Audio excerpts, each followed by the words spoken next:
Good evening students. आज हम पढ़ेंगे परावैद्युत अब परावैद्युत जो होती हैं वो होती हैं हमारी जब किसी परावैद्युत पदार्थ को किसी कांस्टेंट इलेक्ट्रिक फील्ड में रखा जाता है तो उसमें बाह्य प्रभावों तथा अशुद्धियों के कारण लीकेज करंट फ्लो होती है तथा उसमें हीट के रूप में पावर लॉस होती है।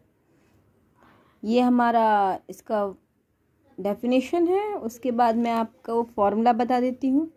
ये डाई इलेक्ट्रिक लॉसेस का फॉर्मूला होता है आपका epsilon r A f V square upon T, जहाँ पे टी आपकी थिकनेस होती है, एफ साइलेंस नॉट उसके बीच में डाई इलेक्ट्रिक मीडियम होता है, ए आपका एरिया, एफ फ्रिक्वेंसी और वी वोल्टेज, और 10 लैम्बडा होता है आपका tangent of dielectric power losses.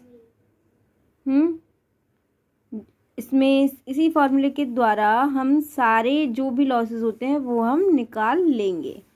जैसे कि पावर सप्लाई वोल्टेज क्या होगी, यदि इसमें आप लिखना चाहो तो लिख सकते हो कि परावैद्युत हानियाँ सप्लाई वोल्टेज के वर्ग के समानुपाती होती हैं। नेक्स्ट है आपकी फ्रीक्वेंसी क्या होती है, डाइलेक्ट्रिक लॉसेस के डायरेक्टली समानुपाती होती है। Tangent of dielectric power losses क्या होता है, ये हमारा साइन अपॉन कॉस होता है, यानी I R upon I C. Dielectric losses is directly proportional to I R, जो रेजिस्टेंस करंट होता है उसके डायरेक्टली प्रोपोर्शनल होती हैं, और 1 अपॉन आई सी इसके इनडायरेक्टली प्रोपोर्शनल होती हैं। नेक्स्ट है आपकी लीकेज करंट।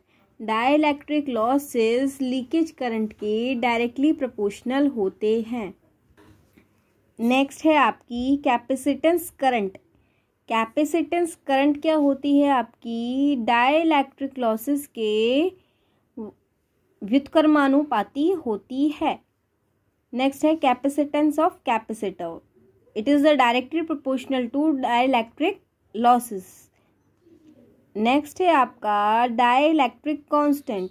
ये हमारे डाइलेक्ट्रिक कांस्टेंट होता है हमारा जो बीच में मटेरियल भरा रहता है, चाहे फिर वो एयर हो या फिर कोई भी हो, तो फिर उसके अकॉर्डिंग हम निकाल लेते हैं जो बीच में मीडियम होता है, तो ये हमारे उसके डायरेक्टली प्रोपोर्शनल होता है। अब है सरफेस एरिया या फिर पृष्ठ तनाव के क्या होता है, डायरेक्टली प्रोपोर्शनल होता है। नेक्स्ट है आपकी थिकनेस। ये 1 अपॉन यानी इसके व्युत्क्रमानुपाती होती है। इम्प्योरिटी डायरेक्टली प्रोपोर्शनल होती हैं। आर्द्रता भी डायरेक्टली प्रोपोर्शनल होती है। टेम्परेचर भी डायरेक्टली प्रोपोर्शनल होता है, और आयनीकरण भी डायरेक्टली प्रोपोर्शनल होता है। इनको आप खुद लिख लेंगे, इनमें ज़्यादा समझाने का नहीं है। अब नेक्स्ट टॉपिक है, उसे मैं आपको समझाती हूँ।